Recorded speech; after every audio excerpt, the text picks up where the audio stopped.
Mukhang right timing nga si Miss Jonna de la Cruz. Ayon sa kanyang naging post, Hello 18 interest check, selling asset. Unsealed Sony ULT Field 1 plus signed Billboard Philippine merch Ken and Pablo.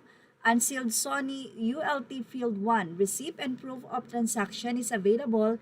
Never open. Use unsealed never open. Signed Billboard merch Ken and Pablo with video proof during pagtatag concert. Price 7,000 pesos, negotiable. Meet up only within North Caloocan, SM Fairview, Ayala Mall Terrace. Thank you.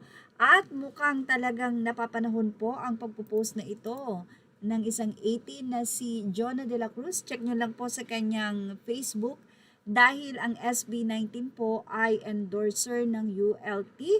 Kamakailan lamang po ay pumirma sila sa nasabi nga pong company.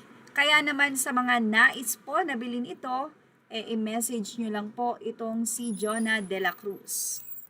At mukhang nagamit yata ng SB19 ang kasabihang in every rule, there is an exemption. Mukhang na-accepted po ata ang SB19. Ito po ay mula sa naging post, official maintenance and VIP tours. The Hollywood Sign Trust and the Hollywood Chamber of Commerce strictly control physical access to the letters. Only a few groups are legally allowed past the security gates. At sino-sino nga po ba yung allowed?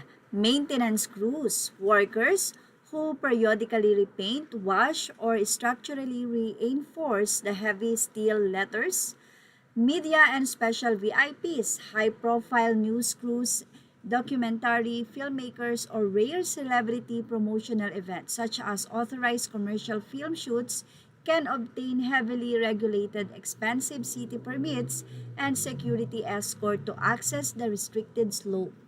So, yep, you cannot go near the Hollywood sign without permission.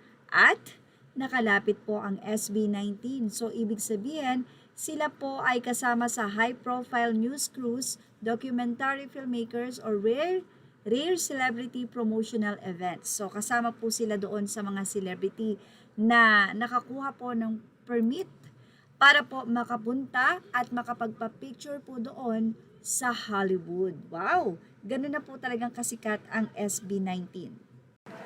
Sa ibang update naman, narito ang ibinahagi ng Summer Sonic 2026. Ito po ay malapit na.